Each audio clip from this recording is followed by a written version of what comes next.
This is an iHeart podcast. Guaranteed human. With no fees or minimums on checking accounts, it's no wonder that Capital One Bank Guy is so passionate about banking with Capital One. If he were here, he wouldn't just tell you about no fees or minimums. He'd also tell you about how Capital One cafes are open 7 days a week to assist with your banking needs. Yep, even on weekends. It's pretty much all he talks about, in a good way. What's in your wallet? Terms apply. See CapitalOne.com/bankguy. Capital One N.A., member FDIC. Whether you're calling the wise women in your life, video calling your girlfriends across the country, or checking in on someone who always knows how to make you smile, staying connected matters. Those small conversations, shared laughs, and quick hellos are what keep relationships strong even when life gets busy. Some of the most life-giving conversations start with just a phone call. That's why AT&T guarantees a network you can rely on so you can focus on the moments and people that matter most. That's the AT&T guarantee. AT&T, connecting changes everything. Terms and conditions apply. Just visit att.com/guarantee for details. Welcome to Stuff You Should Know from HowStuffWorks.com.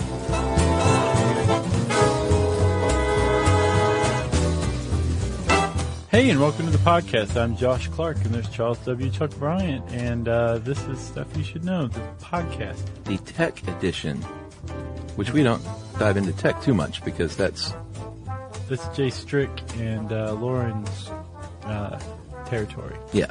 And frankly, we're a little scared of them. Our cohorts at Tech Stuff. They do a great job. Sure. But we've gotten so many requests for this topic that we were like, we got to satisfy the Stuff You Should Know fans. We don't want them showing up with torches led by Mo the bartender at our door. Exactly.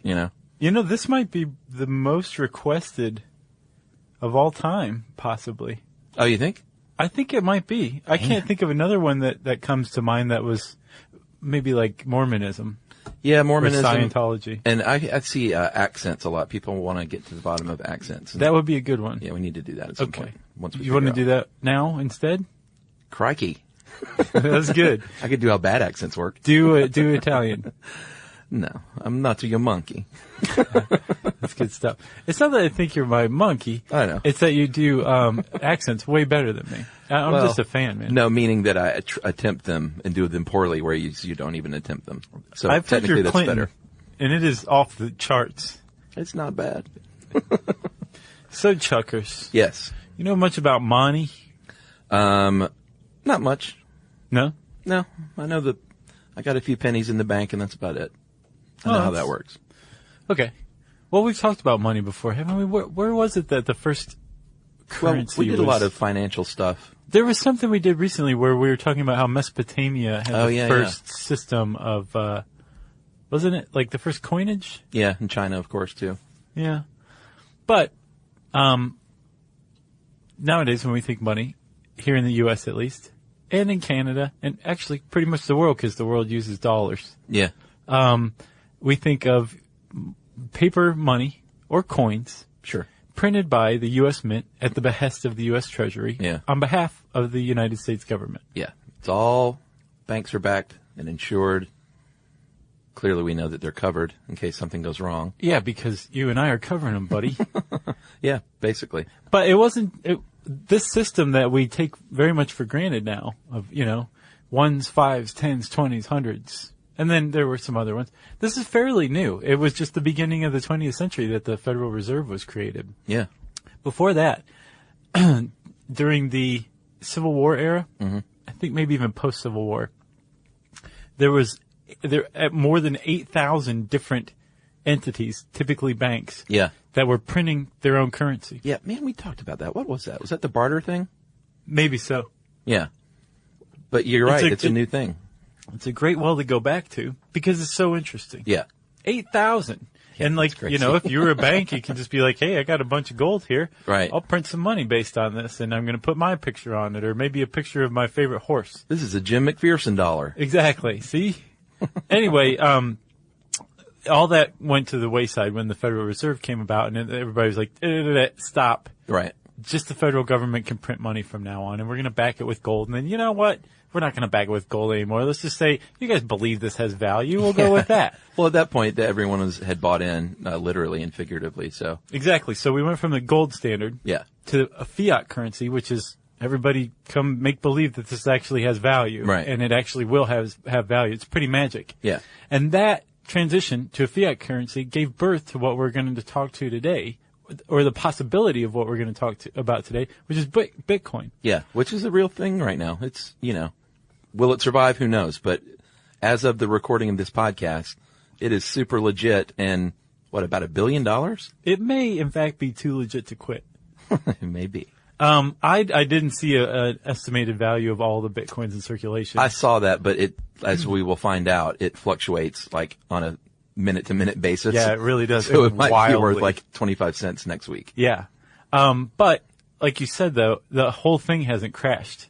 It may be what we're seeing is a bubble and then another bubble, and just bubbles bursting. Right. But the system hasn't crashed, and that's because the system, the theory behind it, and the practice, it turns out, is extremely sound. Yeah. And what's even more awesome about Bitcoin, which is, we should say, the world's first entirely digital, decentralized currency, is that it has a great origin story. It's shrouded in mystery. No one knows who created it.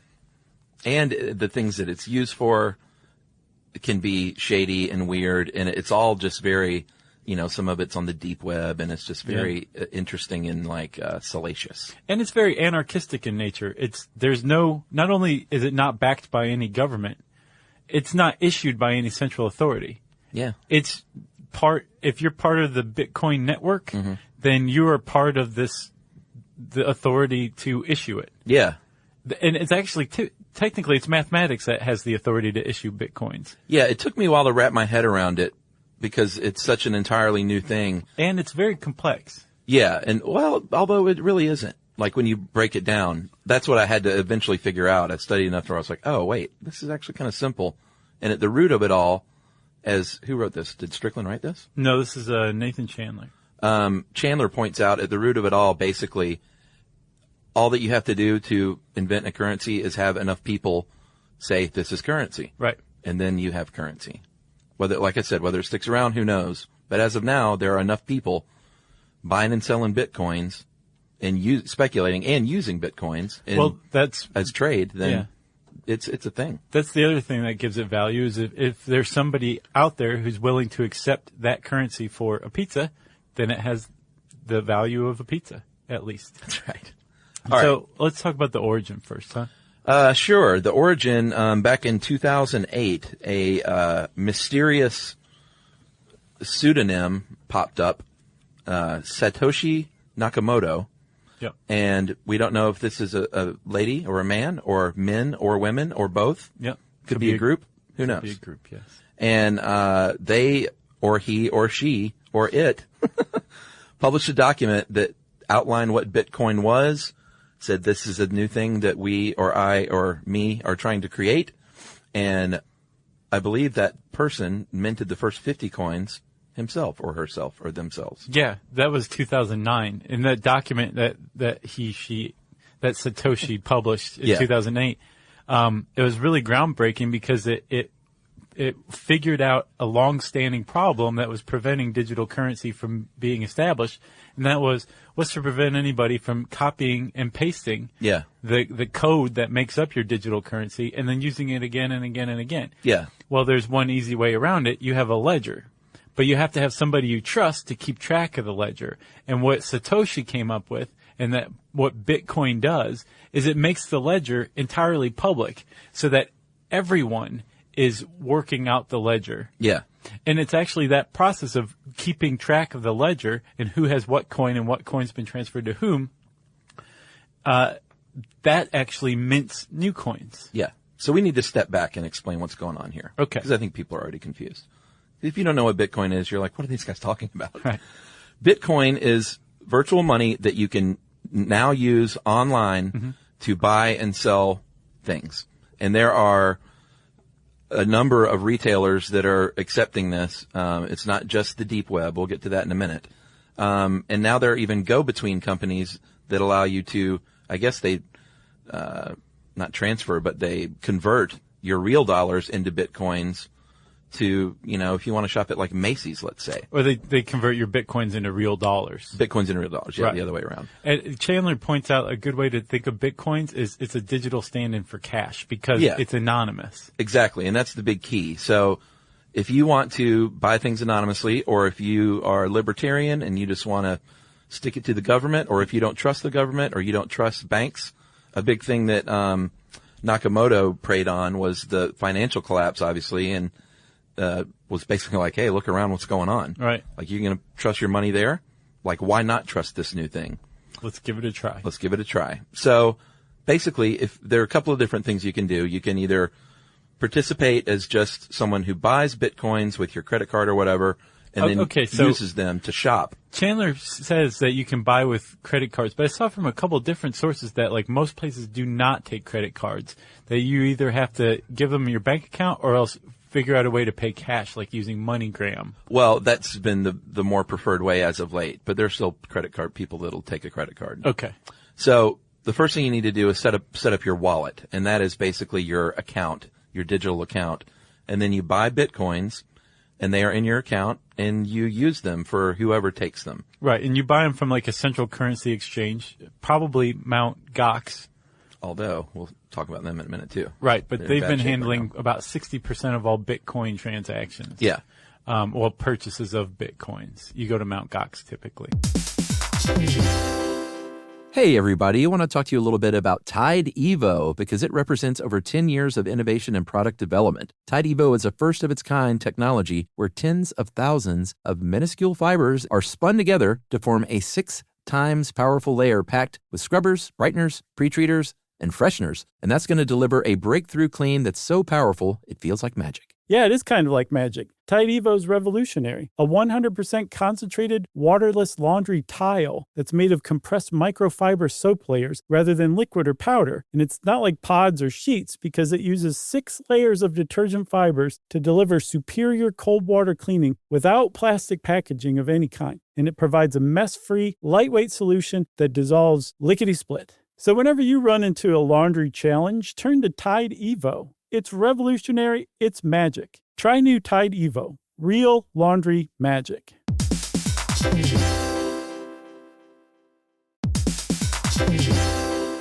If you own a home, you already know stuff breaks. It's not if, it's when. And somehow it's always like the AC in July or the fridge right after you go to the grocery store. That's why you always hear people say they don't make appliances like they used to, because it's kind of true. That's right. Good thing there's American Home Shield. With an AHS home warranty, they can help fix major home systems and appliance breakdowns like your AC, plumbing, or fridge. And if they can't repair your covered item, they'll replace it, no matter how old it is. And that's huge because fixing an AC can cost a lot. Like, hey kids, our vacation is canceled a lot. Plus, as a benefit to select plans, you can get real-time video help from live repair experts to troubleshoot home hassles at no extra cost. Listen, everybody, home ownership is already stressful enough. No need to upset your wallet. So check out American Home Shield now and get 20% off any plan at ahs.com/SYSK and see promo details.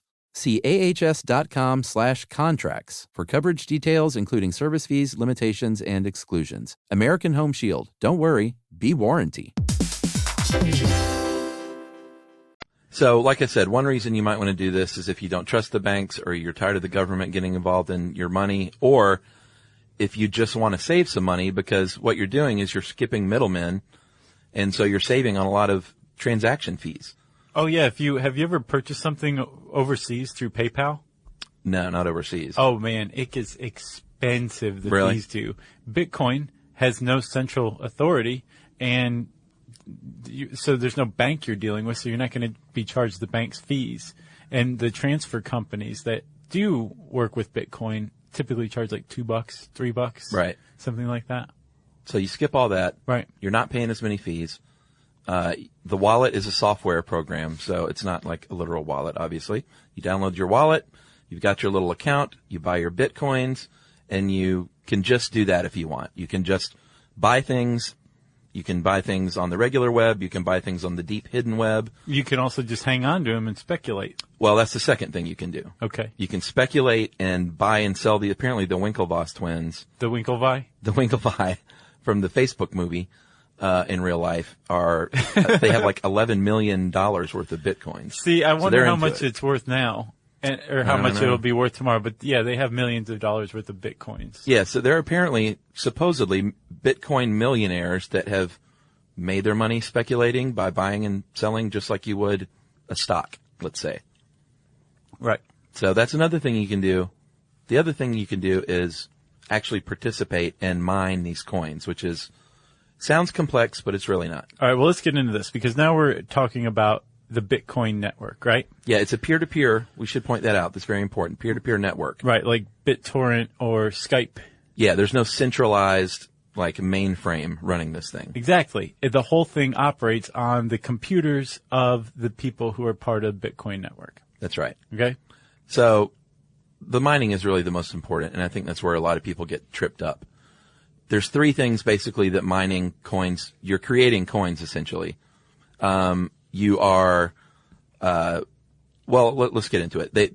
Transactions are released in 10-minute blocks. So every 10 minutes, 25 now coins are released into the system. Well, that's the approximate about how long it's been taking computers to figure out this mathematical problem. No, they're released every 10 minutes. Oh, okay. Whether or not they're figured out or not, it might take longer than that. So, okay, well then you can explain this to me because I was a little tripped up by this too. So every 10 minutes, the computer that happens to be working on the math problem and solves it at that 10-minute part gets the coin. So is it random? Well, I think we need to step back again. Okay. And explain what these are. It sounds confusing, but it's not. Every 10 minutes they release what's called a block, and a block is essentially a group of transactions across the Bitcoin network. Okay. So it is up to a person, but usually a group of people team up to do this because it requires a lot of computing power to perform, to basically handle these transactions just like American Express pays someone to handle their transactions. Totally got it. I got it. Thank you. This is what was tripping me up. Yeah. Okay. And then that block is a group of transactions, right? Yep. And this is the transactions form the ledger, like who has what coin coin got transferred to what person. Like verifying all that stuff. All that takes money. Usually those are the fees you're paying like Amex to do something like that. Right. Okay. And this is also encrypted information. Well, yeah, that's the key. So that block is basically a math problem for a computer to work out. And so every 10 minutes, everybody on the network gets that same block. And whoever figures that out first gets the newly minted Bitcoins. Gets that reward. They call it a reward. I got it. That's pretty much it. So here's the thing, though. It's a diminishing return at this point. They half it every 4 years? Every 4 years, the number of Bitcoins that are released per block after figuring out a math problem is halved. Yeah. So when it started out, it was 50. And now we just reached the 4-year point. 2013 was the beginning of the fifth year. So now it's 25 when you unlock a block. That's right. In 2017, it'll be 1250. So every 10 minutes, they're releasing these coins. So it has three functions really. It's A, to satisfy the transactions and, get everyone working together as a big group to make sure the transactions are good. Yeah, keep the ledger up to date. Keep the ledger up to date. 2, it releases more money into the system. Right. And it's, carefully planned out. So it's not like it's a very steady rise basically over the years. Right. So a central bank can't flood the market with more money to devalue what's out there. Right. Basically by 2140, they know exactly how many coins will be out there. Yeah. And it will be 21 million on the nose and then that's it. Yeah. It's all controlled. Right. And then the third thing it does is it keeps the system secure. Yeah.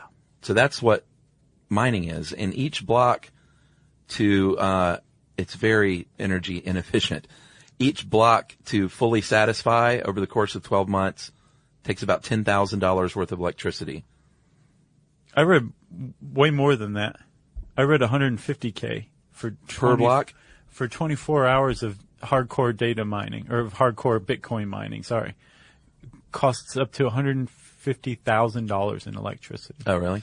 Yeah, and that's with one of these. There's like certain computers out there that people have set up that are dedicated just to Bitcoin mining because Bitcoins hit like $230 a piece.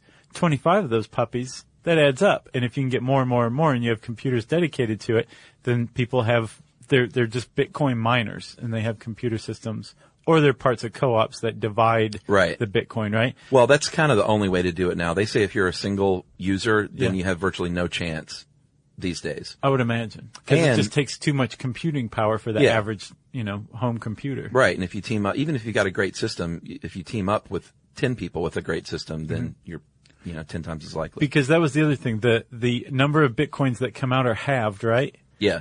And the math problem, the encrypted math problem Yeah. that is released as a block Yeah. becomes increasingly difficult. Yeah. They want it to be hard. Right. That's the whole point. And there was an article, I don't know if you read this, that I sent you, that right now you can still make money mining, Yeah. but it won't be long because it's a diminishing thing Right. before it's going to cost too much in power and hardware to even make it worth your while. So I'm kind of curious how that's going to work out. Yeah, I saw like a computer built specifically to mine Bitcoins started about $6,000 on eBay. Yeah. And that's like, again, the electricity involved is just ridiculous. Yeah. Plus, if you're splitting 25 Bitcoins, I mean, that ain't a lot of dough. Right. Well, it depends. Like we'll see. Yeah. So that's it. That's the network. That's how the Bitcoin network functions. Yeah. Right? Yeah. Cool. And it's beautiful. Think about the elegantness of the figuring out a math problem to unlock new coins is what you're doing to keep the ledger up to date. Right. That's awesome. So like it's providing these three functions Yeah. all at once. And not only is it an open ledger, they have open source. Right. So their code, if you're a programmer and you know what you're doing, you can actually look at their code and figure it out because it's not a big deal if you understand their code. Yeah. It's not like you can hack into them. It's very secure on that side of things, but it can also be not secure, as we're learning. Hackers are now getting into like you can actually convert your Bitcoins into real cash. Right. And those are the places that are susceptible to being hacked at this point, right? Right. It is. Just one more thing about why it's secure, or in theory. When that computer figures out that math problem that unlocks that block, Yeah.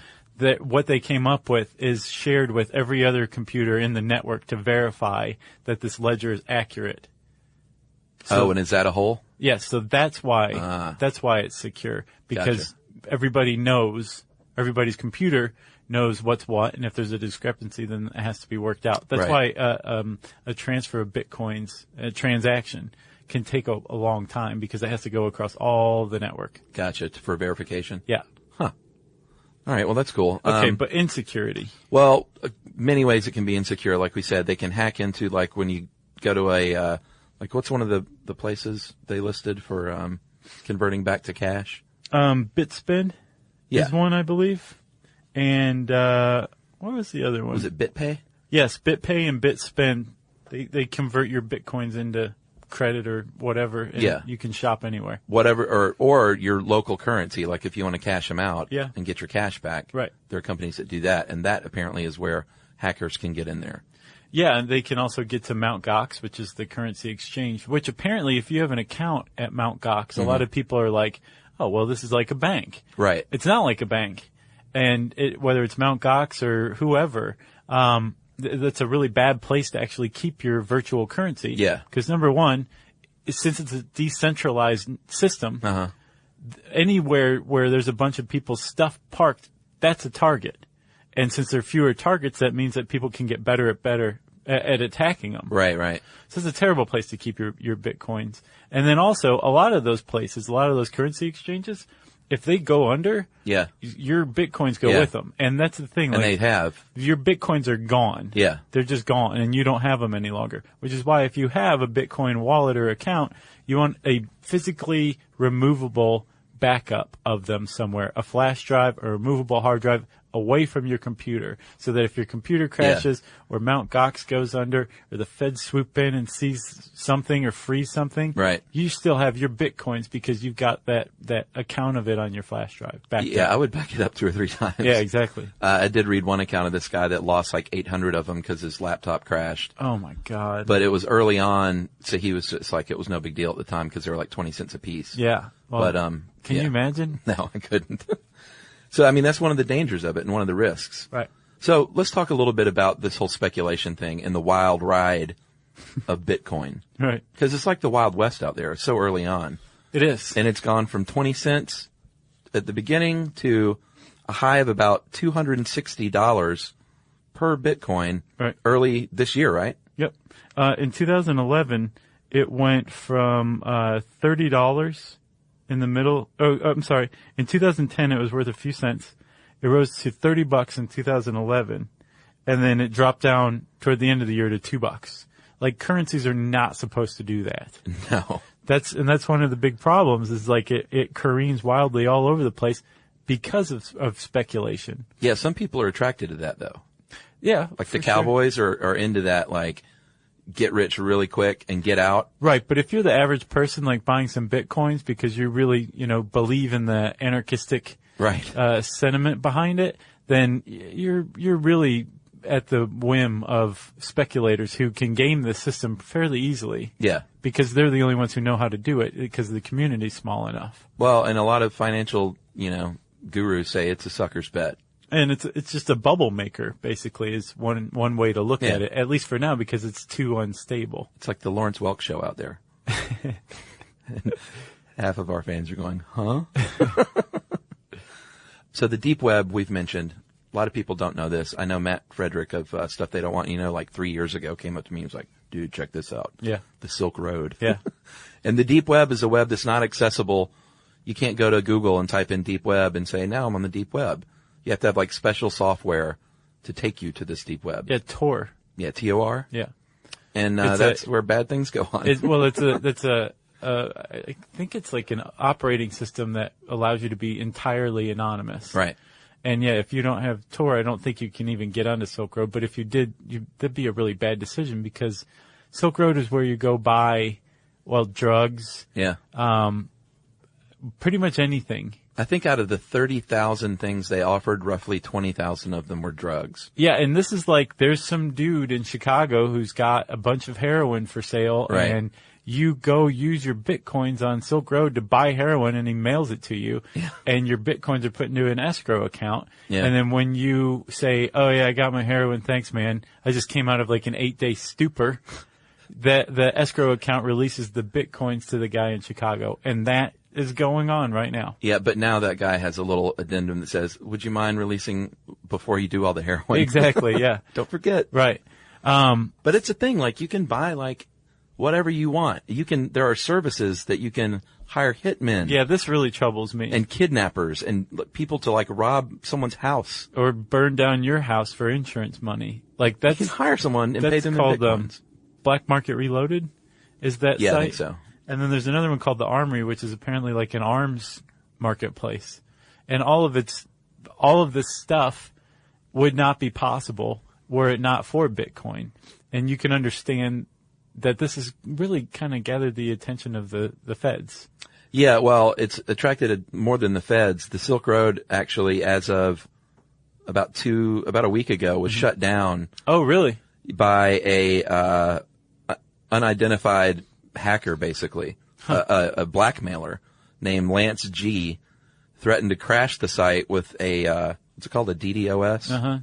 Distributed denial of service. Which is, I think they basically flood your site so much that it's inoperable. Right, it just crashes. Right. So Lance G., whoever that is, threatened to crash the site unless they paid $5,000, which everyone was like, that's a really weird small amount. Mm-hmm. And so they're thinking it might be either not someone that's interested in money, but someone that just wants to see it taken down. Right. And some people speculate that the U.S. government is actually behind that. Well, some people actually speculate that the U.S. government is behind Bitcoin as well. Oh, really? Either it's some genius economist, some genius mathematician, maybe somebody who works for the government. Right. Or it's actually like a government project. Huh. That's one of the things. There's a really, really great article called The Rise and Fall of Bitcoin. Yeah. It was from BuzzFeed, I believe, or Wired. One of the two. And was it Wired? Yeah. And it's just amazing. It's like a nice long form article. It'll take you a little while to read. And it's from 2011, so like it's a little out of date. Like the big bubble hadn't happened yet. Right. But I mean, it talks a lot about Satoshi Nakamoto and like who he is, or who he could be, and all the wild theories running around. But it also gives you a really good explainer of Bitcoin and how it operates. And Nakamoto supposedly got out too, if you believe the story they tell you. Mm-hmm. He's not like sitting on some pedestal getting rich. Supposedly he created this and then said, now it is yours, and got out. Right. But who knows? I have to get back to this PSYOPs thing that we're working on in the Pentagon.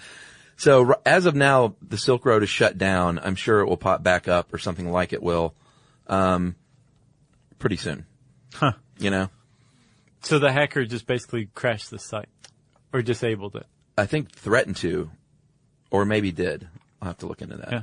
I'm not sure if it actually happened. And there was a DDoS attack on Mt. Gox as well. Yeah. And, the problem is when you don't have anything backing your currency, the value of Bitcoin just plummeted when that happened, because 60% of your transactions were halted. Right, this is one of the games that a speculator who's very, I guess, hacker savvy, or is a hacker, let's call it that. Yeah.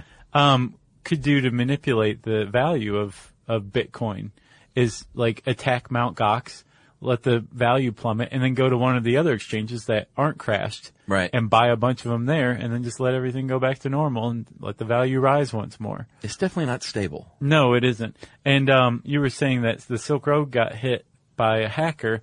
Well, the feds have finally intervened. A lot of people have been waiting for this, because you can buy drugs, you can get around paying taxes, you can hire a murderer, you can do all these things thanks to Bitcoin. And now the Department of Homeland Security, right? Not even the IRS. Yeah. The DHS froze Mt. Gox's, the parent company's accounts. Yesterday. Yeah. Right? Mm-hmm. Well, this should give you a good idea of how things are not stable. On Tuesday, May 14th, that story broke that Mt. Gox had been, did they shut them down, or did they just? They froze some of their accounts, and it was, so a lot of like the transfer companies, the companies that work with Mt. Gox are saying like, we're not doing anything with Mt. Gox anymore. So if you want to make some purchase or whatever, you're going to have to figure out another way, or use somebody else. So that happened yesterday. Yeah. At the same time, another story was released yesterday that a startup, someone who funds startups, is investing $350,000 into Bitcoin. They're interested in making it easier to spend Bitcoin currency. They're making security better. They think those are good opportunities, basically, to make money on. Those are huge problems that this currency has right now. So, in the same day, the feds shut down Mt. Gox. One company invested $350,000, and yesterday, CNN Money global risk strategist Ian Bremmer predicted the end of Bitcoin. So that just shows you, like, no one knows. Right. He said, I'll be highly surprised if this is around in 10 years. And what he thinks is going to happen is this is the first one. Right. And someone's going to learn Bitcoin will not be around, but something else will pop up that does it better, and that may last. Exactly. Like somebody in one of the articles I think we researched said, BitTorrent wasn't the first P2P file sharing network, and Skype wasn't the first VoIP network. Yeah, exactly. So Bitcoin may not be the first one, and there's a lot of rivals just waiting to take over if Bitcoin falls. But it seems like the precedent has been established, and it's been shown like this can work. Yeah. Whether or not it'll be allowed to work is a big question, because again, the feds can always step in and shut down whatever they want. If they want to go after Mt. Gox, they can do that. Well, yeah, and the big boys are already getting involved, of course. Amazon now has Amazon coins. Yeah. That you can buy for the Kindle network and spend them like money. So you realize what we're talking about is the same thing that was happening post-Civil War in the U.S. when 8,000 different banks were issuing currency. Yeah. That's what we're seeing right now, but in a digital form. This is the beginning of it. It's crazy. It's the Wild West. It's pretty awesome. Aside from the Hitman BS. I don't think I have anything else. Did you hear? I hope people get it. You know the guy from the lead singer of As I Lay Dying, that metal band? I don't know them. He got set up trying to buy a murder for hire from an undercover detective to murder his ex-wife. Through Bitcoin? No. Or just bag full of cash? Full of cash. The old-fashioned way? Right, yeah. Yeah. Wow. Yeah. Yeah, that's a tough one to get away with. Although maybe people get away with it when you just never hear about it. Yeah, I hope it's a tough one to get away with. That definitely should be hard to get away with. Yeah, I think the moral of the story is kill someone yourself. Just kidding. So if you want to know more about Bitcoin, it's pretty interesting, and there's a lot of really great writing all over the web about it. Yeah. I would first go to our beloved How Stuff Works, type that word in the search bar, then maybe start next at Wired. The Economist has a good explainer. Mother Jones has some good stuff on it.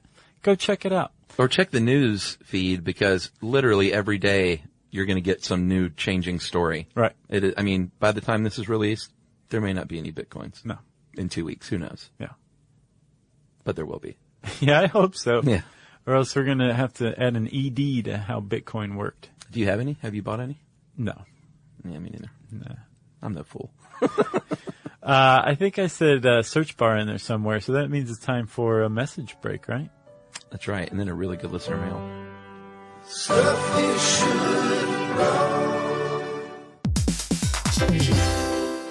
Hey, everybody. I want to talk to you a little bit about Tide Evo, because it represents over 10 years of innovation and product development. Tide Evo is a first-of-its-kind technology where tens of thousands of minuscule fibers are spun together to form a 6 times powerful layer packed with scrubbers, brighteners, pre-treaters, and fresheners. And that's going to deliver a breakthrough clean that's so powerful, it feels like magic. Yeah, it is kind of like magic. Tide Evo is revolutionary. A 100% concentrated, waterless laundry tile that's made of compressed microfiber soap layers rather than liquid or powder. And it's not like pods or sheets because it uses 6 layers of detergent fibers to deliver superior cold water cleaning without plastic packaging of any kind. And it provides a mess-free, lightweight solution that dissolves lickety-split. So whenever you run into a laundry challenge, turn to Tide Evo. It's revolutionary. It's magic. Try new Tide Evo. Real laundry magic.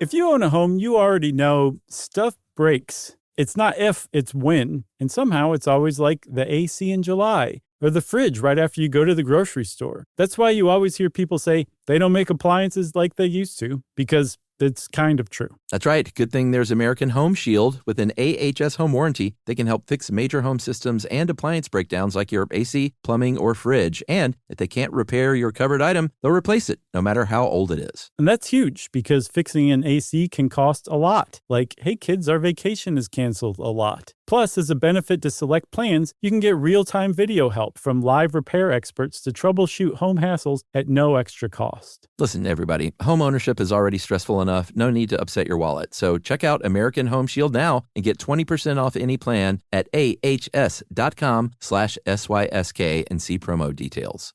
See ahs.com/contracts for coverage details, including service fees, limitations, and exclusions. American Home Shield. Don't worry, be warranty. And now, Chuck, it's time for listener mail. Thank you, sir. This is from Pink, Chris Pinkerton, who has been a fan of our show from the very beginning. Yeah. And active on our Facebook page. And a famous detective. And a good guy. That's right. So this is about ECT, our electroconvulsive therapy podcast that just dropped in real time. Yeah. And he has a story. While in high school, guys, in Omaha, Nebraska, I met 2 girls, Gloria and Susan. For about 3 years, we were inseparable. We would hang out after school, party together. Gloria and Susan were even closer. And sometimes I was just a third wheel. I know the feeling, buddy. Yeah. The girls, being a year younger than I, stayed in school when I was shipped off to join the Marine Corps. Or not was shipped off. He chose to go. He shipped out. Yeah. We lost touch, but then eventually I moved back to Des Moines, Iowa, and I found Susan living there as well. She informed me that I should call Gloria and fill her in on the missed years. While I was away, apparently Gloria had a daughter who passed away under terrible circumstances and became very depressed after the loss of her daughter, and actually had to undergo ECT treatment. I can imagine. For depression. In your podcast, you stated there's slight memory loss, but in my experience, that is an understatement. Gloria had no clue who I was, did not remember any of our high school years. Gone were the memories of harassing teachers, making out in the auditorium, and memories of working on my car in shop class. Apparently she was pretty good with a wrench. So we got to tell her all over again. Yeah. As it turned out, she had forgotten Susan as well, but not as much as she had forgotten me, because Susan was there for her throughout the treatment, and Gloria has been able to recall more memories of her due to this. It's very sad to me that I've lost a friend, not because of intent, but due to a treatment I failed to help her through and failed to understand. That is one regret I will always have, and it shames me to think that she has no clue who I am and how important to my life she was. Ever since I vowed to tell people how important they are to me in case they never remember, at least I'll know that I tried to explain that. That's neat. And Pink, let yourself up, buddy. You were in the Marine Corps, you were serving your country, and it was a very unfortunate series of events. And so, take that off your shoulders, I say. And Chris goes on to say, enjoy your day, guys. Smile and have fun. And that is Chris Pinkerton in Des Moines. P.S. Could you tell Jill Marie McFadden that she is the love of my life? I think you just did. Yeah. So, Nicely done. thanks for the words, Pink. He's always super supportive and just a nice guy. Yeah, clearly. Yeah. Thanks a lot, Pink. That's wow. If you have a story that you want to tell us, that's almost overwhelmingly depressing. We want to hear that. You can tweet to us at SYSK Podcast. You can join us on Facebook.com/Stuff You Should Know. You can send us an email to stuffpodcast@discovery.com and join us at our home on the web at stuffyoushouldknow.com.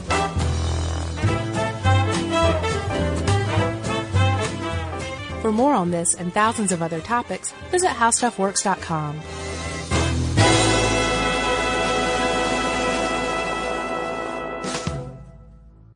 With over 100,000 titles to choose from, Audible.com is a leading provider of downloadable digital audiobooks and spoken word entertainment.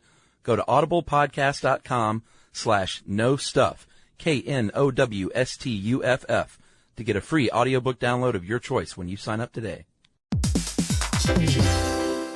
Hey everybody, here's a fact for you. In the United States, there is a break-in every 26 seconds, and that means that somewhere right now, an intruder is getting closer. And the problem with most security systems is that they only alert you after the break-in has started, and that's too late. Well, that's what makes SimpliSafe different. They use alerts. SimpliSafe's US-based live agents, they identify threats on your property and help deter them before they actually break in. So the intruder never gets into your house. The crime is stopped before it even starts. That's right. And another great thing about SimpliSafe is they have no long-term contracts. They give you peace of mind and great value with their monitoring deterrence plans because they just start at about $1 a day. Yeah, SimpliSafe sent us a setup years back, and I still use mine every day. Yeah, and apparently setup, you can do it by yourself in under 30 minutes, so it's a really good value and it doesn't take long. So if you want to experience the SimpliSafe peace of mind, you can take advantage of the SimpliSafe discount offered to Stuff You Should Know listeners. Right now, you can get 50% off your new system by visiting simplisafe.com/stuff. That's half off at simplisafe.com/stuff. There's no safe like SimpliSafe.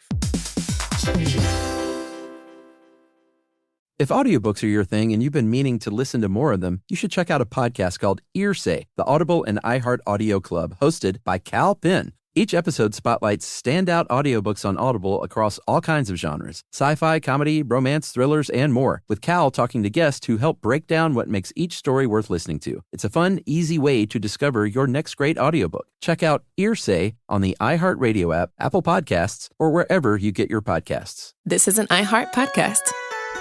Guaranteed human.